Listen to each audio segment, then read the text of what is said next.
दोस्तों, लगता है कि इन दिनों चीन के सितारे गर्त में चल रहे हैं। एक के बाद एक चीन से उसकी ताकत छिनती जा रही है और अब उन पर भारत का कब्जा जमता जा रहा है। अभी हाल ही में चीन पूर्वी लद्दाख की PP-15 से अपने सैनिकों को लेकर पीछे हटने को मजबूर हो गया है। अब आईफोन को लेकर चीन की सत्ता जाती दिख रही है। जी हाँ दोस्तों, अमेरिकी कंपनी एप्पल जो अपने आईफोन को असेंबल करने का काम चीन में करती थी, इसे लेकर चीन को लगने लगा था कि उसके बिना इस दुनिया का काम नहीं चल पाएगा और वो अपनी मनमानी पर उतर आया था। लेकिन चीन के इस घमंड को भारत ने इस तरह से तोड़ा कि वो कुछ भी बोल पाने की हालत में नहीं रह गया है। चीन की कुटिलता और चालबाजी को जानने के बाद अमेरिका ने चीन से अपनी कंपनी आईफोन की मैन्युफैक्चरिंग को हटाकर भारत की तरफ मुड़ गया और चीन देखता ही रह गया। अब आईफोन मेड इन चाइना नहीं बल्कि मेड इन इंडिया होने वाले हैं और जिस तरह से चीन का काला चेहरा सामने आते रहा है, उसके बाद यही कहा जा रहा है कि जल्द ही अमेरिका अपनी सारी कंपनियों को चीन से समेटकर भारत आने की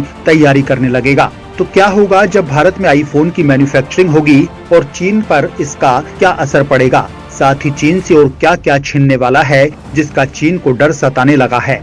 तो चलिए जानते हैं इस वीडियो में और समझते हैं कि कैसे चीन की बैंड बजने वाली है। दोस्तों, आईफोन आज के युवाओं की पहली पसंद बना हुआ है। इससे भारत भी अछूता नहीं है। हालांकि कीमत ज्यादा होने के कारण हर कोई आईफोन को अफोर्ड नहीं कर सकता, लेकिन अब ये कहानी जल्द ही बदलने वाली है। अभी तक ये फोन चीन से बनकर भारत लाए जाते थे, जिस पर टैग लगा होता था मेड इन चाइना। लेकिन अब ये टैग बदलकर मेड इन इंडिया होने वाला है, जो हमारे लिए काफी गर्व की बात होने वाली है, क्योंकि भारत इस मामले में अपने सबसे कट्टर दुश्मन चीन को मात देकर ये जीत हासिल करने वाला है। चीन को टक्कर देने वाली है भारत की दिग्गज कंपनी टाटा। जी हाँ दोस्तों, अभी हाल ही में आईफोन 14 को ग्लोबली लॉन्च किया गया है। इसके बाद खबरें सामने आ रही हैं कि भारतीय निर्माण वाला आईफोन 14 भी जल्द आ सकता है, जिसे टाटा तैयार करेगा।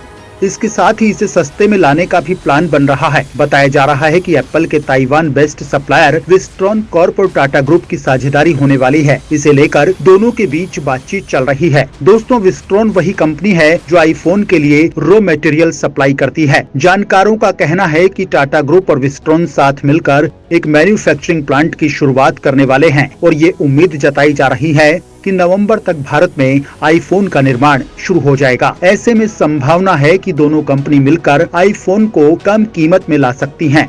ऐसे में किफायती आईफोन 14 भारतीय बाजार में पेश हो सकता है। इससे लोगों के लिए आईफोन को खरीदना जेब पर भी अधिक भार नहीं समझा जाएगा।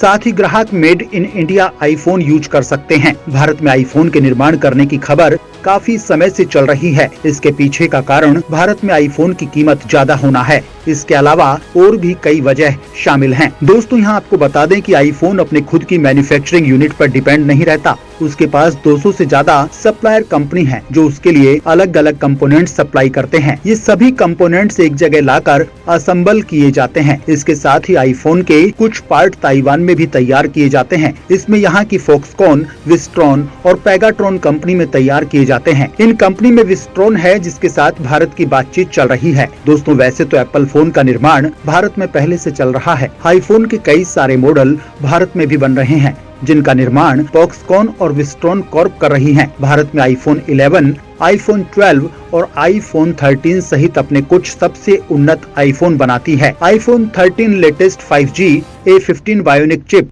लंबी बैटरी, उम्र और बेहतरीन डिजाइन के साथ आता है। वहीं अब आईफोन 14 के असेंबल की बात टाटा के साथ की जा रही है। इस साझेदारी के बाद टाटा ग्रुप देश की पहली कंपनी बनेगी जो भारत में आईफोन का निर्माण कर सकेगी। यानी अगर टाटा ग्रुप और एप्पल इंक के बीच समझौता होता है तो भारत के लिए जहां बहुत बड़ी उपलब्धि होगी, तो वहीं चीन के लिए ये एक बड़ी चुनौती साबित हो सकती है। चीन आईफोन बाजार के लिए बड़ा उत्पादक है। इस समझौते के बाद टाटा ग्रुप आईफोन बनाने वाले देश की पहली भारतीय कंपनी बन जाएगी। आईफोन का बाजार भारत में आता है तो भारतीय अर्थव्यवस्था के लिए ये बड़ा फायदा होगा। इससे युवाओं के लिए बड़े पैमाने पर रोजगार के अवसर पैदा होंगे। साथ ही ये डील इलेक्ट्रॉनिक्स मैन्युफैक्चरिंग सेक्टर में चीन के प्रभुत्व को सीधी टक्कर देगी। लेकिन दोस्तों, टाटा के लिए सफर बहुत चुनौती भरा रहने वाला है। कहा जाता है कि एप्पल अपने काम के लिए काफी सख्त है। वो अपनी सप्लायर कंपनियों के लिए कड़े नियम बनाकर रखता है। उस काम में थोड़ी सी भी लापरवाही बर्दाश्त नहीं है। और ऐसा होने पर वो अपने कॉन्ट्रैक्ट तक खत्म कर देता है। लेकिन जिस तरह से भारत की वर्किंग पॉलिसी है उसके तहत टाटा के लिए ये काम बहुत मुश्किल होने वाला है। दोस्तों, मौजूदा वक्त में भारत में 2 ऐसी कंपनियां हैं जो आईफोन की मैन्युफैक्चरिंग का काम करती हैं। विस्ट्रॉन और फॉक्सकॉन टेक्नोलॉजी नाम की दोनों ही कंपनी ताइवान की हैं। भारत के साथ ही इन दोनों कंपनियों के चीन में भी मैन्युफैक्चरिंग प्लांट्स हैं। अगर दोनों कंपनियों में डील तय हो जाती है और देश में आईफोन की मैन्युफैक्चरिंग शुरू हो जाएगी तो आईफोन का इंपोर्ट नहीं करना पड़ेगा। इंपोर्ट टैक्स नहीं लगने से आईफोन की कीमतों में कमी होगी, जिसका सीधा फायदा यहाँ के लोगों को होगा। वहीं टाटा ग्रुप के इस क्षेत्र में उतरने से चीन को बड़ी टक्कर मिलने की संभावना है। लेकिन दोस्तों, यहाँ एक सवाल भी खड़ा होता है कि जब चीन में कंपनियां इतने सालों से जमी हुई थी तो फिर ऐसा क्या हुआ कि अमेरिका की ये कंपनी भारत आने की तैयारी कर रही है। यहाँ अमेरिका की ज्यादातर कंपनियों के मैन्युफैक्चरिंग हब बने हुए हैं। साथ ही चीन का लेबर चार्ज और किराया भी काफी कम है। इसके अलावा चीन की सरकार बिजनेस को लेकर फ्रैंकली है, वो कारोबारियों की काफी मदद भी करती है। तो फिर अमेरिका क्यों चीन से अपने कारोबार को समेटने में लगा हुआ है? दरअसल दोस्तों, चीन का इलेक्ट्रॉनिक्स मैन्युफैक्चरिंग में एक तरह से मोनोपोली है। कोविड लॉकडाउन और अमेरिका के साथ राजनीतिक तनाव के कारण अब इस मोनोपोली में खतरा मंडराने लगा है। लगातार बढ़ते जियोपॉलिटिकल टेंशन के कारण दुनिया के कई बड़े इलेक्ट्रॉनिक्स ब्रांड इस समय चीन पर अपनी निर्भरता को कम करके भारत की ओर रुख करने का प्रयास कर रहे हैं।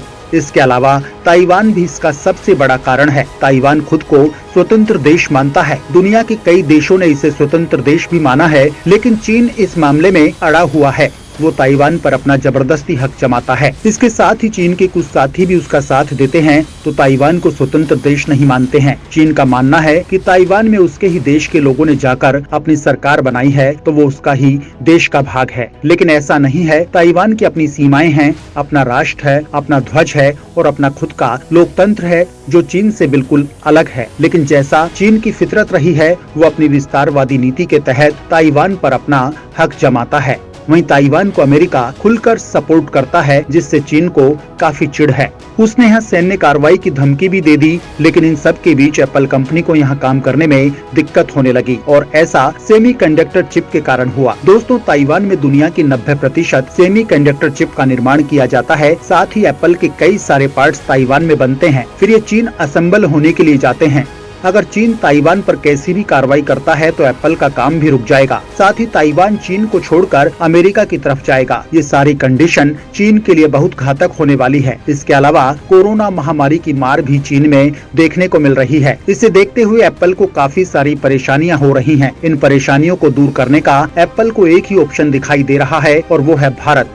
और भारत के लिए ऑफर एक तरह से गोल्डन चांस है। अगर एप्पल यहाँ असेंबलिंग का काम शुरू कर देता है तो दोस्तों वो दिन दूर नहीं जब चीन में काम कर रही बाकी की दूसरी अमेरिकन कंपनी भी भारत की तरफ नजर आएंगी, क्योंकि एप्पल दुनिया की सबसे दिग्गज कंपनियों में से एक है और एप्पल का ये कदम दूसरी कंपनियों को जरूर फोर्स करेगा कि वो भी भारत ही जाएं।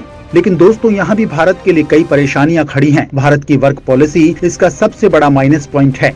यहाँ स्ट्राइक बहुत ज्यादा और अचानक हो जाती है। पहले भी भारत के केरल में स्थित एप्पल कंपनी में वर्कर्स स्ट्राइक कर चुके हैं, जिससे एप्पल को काफी नुकसान भी हुआ था। ऐसे में भारत को अपनी पॉलिसी में बदलाव लाना होगा, जिससे एप्पल के साथ साथ दूसरी बड़ी कंपनियां भी जरूर भारत में एंट्री करेंगी।